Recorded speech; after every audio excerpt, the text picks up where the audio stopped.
Right when I was going to get a tattoo of McFarlane's face right on my chest, he decides to pull this stunt. Could you imagine though McFarlane's face with like chest hairs around it? I don't know. I'm just throwing it out there. If you have a McFarlane tattoo, I'm actually very curious to know if anybody out there has a McFarlane tattoo on their body. I'm actually very curious to see what people have to say. What if somebody has like a tramp stamp, but instead of something weird, it's, like McFarlane's face? That's totally not weird. It's totally natural to have your idol tattooed on you. But anyways, all jokes aside, in today's video, I actually want to talk about this new crowdfunded project that McFarlane decided to launch. And look, if you guys want to go back and look at my original video that covered the whole Spawn crowdfund campaign, you guys can do that. But I was very hypercritical of that crowdfunded campaign because, well, for a number of different reasons, but primarily it was because I just didn't understand why they felt like they needed to get funding from their consumer base up front. It just made absolutely no sense to me because all of this was already in production. And by the way, just to kind of encapsulate everything that's wrong with this, well, I wouldn't say everything that's wrong, but some of my minor issues with this campaign. If you go to the San Diego Comic-Con event, they actually have these figures on display. What does that tell you? They already have these figures in hand. They already have either product samples or some sort of prototypes, which also tells me, it just logically tells me that they're pretty far into production. So why exactly is he asking for people to crowdfund this? It makes absolutely no sense. If you're already into production, why ask for people's money up front, right? Usually when it comes down to crowdfunded projects, it's either two different scenarios. It's either a very small company that can't afford to go into production themselves and they need a little bit of a help to, well, essentially kickstart the program. Or number two, it's something that is fairly expensive. There's a very small consumer group that would be interested in it, and they just don't want to invest the money into that particular project, even if it's a larger company like Hasbro, for example. Their HasLab projects are usually crowdfunded, but there is nothing in production. They maybe have a prototype, but for the most part, they have just a bunch of digital renders just to give you an idea of how the collectible is going to turn out. But this is even more interesting. The figure is already essentially in production. They already have the product samples. We know that for a fact. They're probably just like maybe a few months away from actually shipping these figures out. I know a lot of people think that that's a great thing. Like, oh, we don't have to wait that long to actually receive these figures. But also it's kind of a dirty move. Why pay for something up front if you're not going to receive the product within the next few months? As I said before, if it's a crowdfunded project, it's usually because it hasn't even gone into production yet. Like, a lot of these projects actually die on the cutting room floor. Like, they don't even go into production because their goals aren't met. In this particular situation, McFarlane is essentially saying there's something that's coming out in the next few months, but I want your money now. Not when the item ships to you, just right now. I promise I'm going to give you the action figures within the next few months. And I know a lot of you guys might be wondering, well, how do you know it's within the next few months? We know for a fact that McFarlane, or we know for a fact that Mattel is supposed to be taking over the DC license. So that just means that he has, I'm assuming, a little under a year to actually fully produce these figures and ship them out. So there's no way he's going to cut this too close. Could you imagine like producing a massive amount of these collectibles and then not being able to sell them because you no longer own the license for the DC universe? But as I always say, it's a matter of personal perspective. It's a matter of personal opinion. Everybody's going to have to vote with their own wallet, with their own money. And I'm sorry if I went on that gigantic rant at the beginning of the video. I promise we're actually going to talk about the collectibles because that's really what everybody's here to talk about. But I just wanted to give you guys my personal take, my personal opinion at the beginning of the video, and just kind of break down how I feel about the project. I've said this exact same thing about the whole Spawn situation, and I'm essentially just regurgitating the same nonsense in today's particular video because it just bothers me. If there's something that's going to be crowdfunded, as I said, usually it follows like kind of a blueprint. It follows some guidelines, if you will. Not that they're established guidelines, but they're kind of like loosely based on just like, I don't know, ethics. It just seems really dirty to ask for stuff or ask for the money up front when the collectibles are, you know, they're just right around the corner. It just makes absolutely no sense. I'm going to assume that it's just like, give me your money so I can invest in something else, which isn't really that much different than a lot of other projects. But as I said, usually it's to kind of like get the project off the ground. In this particular case, I think it's a little bit of greed definitely plays a role here.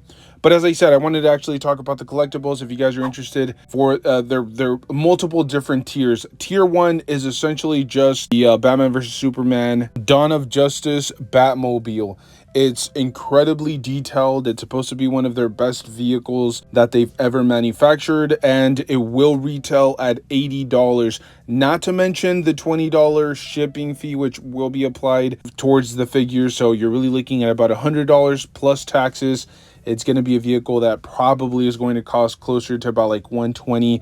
It's a little bit of a hefty price just because I've mentioned this prior, but every time that McFarlane takes on the responsibility of shipping these action figures out, it never works out for the consumer, because in most cases they have to pay for shipping, and this is just a perfect example of that. I'm assuming McFarlane just doesn't have the connections. He doesn't have that type of deal with the shipping company, so you're gonna have to pay for shipping, which makes absolutely no sense to me. If you were to run this distribution through like Amazon, for example, they would actually take on the responsibility, and in most cases, I think it's like any order over the price of $35, you actually receive free shipping. So it's kind of an interesting choice here.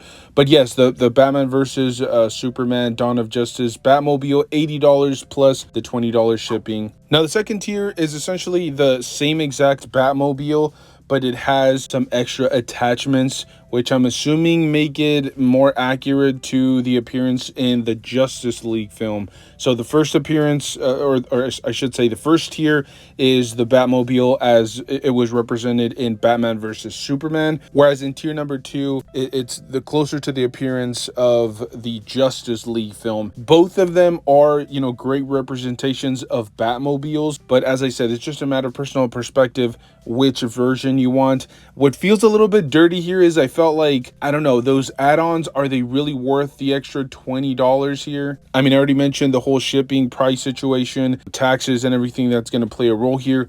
I don't know, it just feels like something that should already be included. You know, it's not like you're getting another Batmobile, you're just getting the extra little attachments. I believe it's like an extra canopy or a switched out canopy, I'm not 100% sure, but it's essentially just more accurate representation to a different film from the Snyderverse. So if you guys are interested in that, it'll be $100 plus shipping. Now there is a third tier, which is probably the most interesting one to a lot of people here. This one will be priced at $129 with 99 cents. It will include everything from tier 1 and tier 2, the Batmobile, the extra accessory pieces to make it accurate to Justice League, and it will also include a Batman with the bat signal, which I feel like this is where you're really starting to get to where you kind of save a little bit of money, because the figure alone, like at full retail, just the Batman would retail at about $24.99 unless you're going through like Entertainment Earth, Big Bad Toy Store, or GameStop, in which case you would be paying closer to $27.99. Now in the description,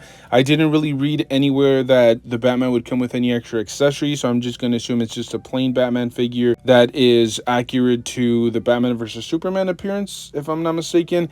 And then the bat signal, which, as I said before, that's really where you start to get to the point where you're saving money.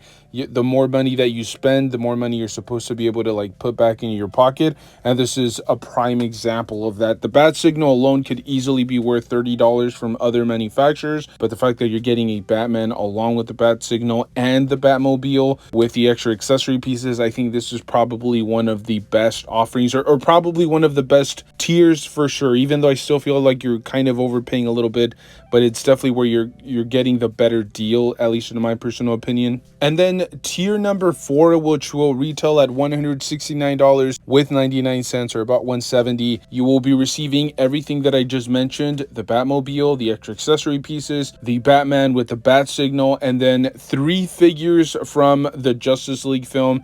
It'll feature Wonder Woman, Henry Cavill Superman, another Batman action figure, which is accurate to the Justice League film, and they will have that paint deco of like black, white, and gray because that's the source material. It's that version of the Justice League film that is essentially all in black and gray.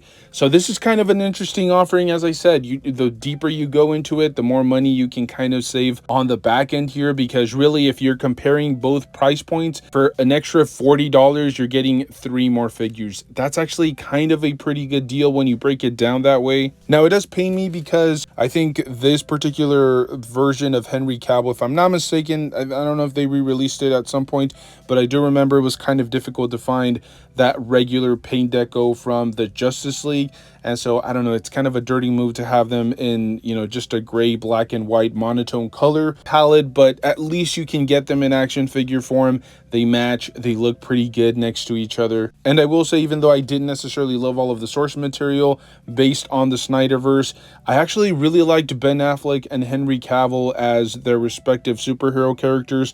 I genuinely feel like they got dealt a really bad hand. There was just a lot of turmoil happening at the time, but they are definitely 2 of my favorite renditions of those particular superheroes. And then for an extra $20, so it'll take it to a total of $190 here, you will be adding a signed metal poster from McFarlane, which is a little bit weird. I'm not sure how many people want a McFarlane signature on a Snyderverse poster or a Justice League poster, but if that's something that kind of floats your boat, I guess you can add the extra $20. As I said, the deeper that you go into the tiers, the more money that you save. It feels like they add way more for much less, and so it's definitely a better option to go as deep as you possibly can, obviously, you know, budgetary constraints aside. Now, in my personal humble opinion, I would probably just stick with the longest tier right before the McFarlane signature, because to be brutally honest with you guys, it feels like one of those things where if you're not getting like a certificate of authenticity, or if you're not getting some sort of paperwork to document that this is actually McFarlane's signature, there could just be somebody in the back, some assistant signing for a McFarlane. Or do you really want a poster that's signed by McFarlane? It's not something that he was directly involved with, so it just kind of doesn't make any sense. I would probably stick at that, you know, tier number 4, where you get all of the Justice League members, you get that Bat Signal, the Batman, and then the 2 different versions of the Batmobile. But look, as I said, at the end of the day, everybody's gonna have to make their own personal choice. I just wanted to give you guys my personal thoughts. Let me know your personal opinion down below. Do you guys plan on purchasing any of these? Which tier do you plan on jumping in on? If you're not supporting the project, well, let me know down below why it is that you chose not to support McFarlane in this endeavor. I'm very curious to see what the community has to say. This feels like it's going to be one of those projects that has people just completely divided. There will be the McFarlane diehard simps that purchase everything and will defend this with their honor and their last dying breath. And there will be those people that just think this is an absolute gimmick and McFarlane should not be charging up front. But as I said, I'm very curious to see what you guys have to say. Let me know down below. Thank you guys so much for tuning in. As always, if you guys enjoy action figure rambling, just action figure content in general, we do that pretty consistently. We're doing it on a daily basis. Hopefully you guys enjoy it just as much as I love putting it together, because even though sometimes it is a ton of work, I love it. I love rambling on about action figures. I love seeing people's reaction, even if sometimes it is a little bit negative, but it's okay. That type of dialogue, that type of exchange is really what making content is all about. Stay safe out there. Enjoy the hobby, pose your action figures, play around with them, and I'll see you guys in the next one. Thank you.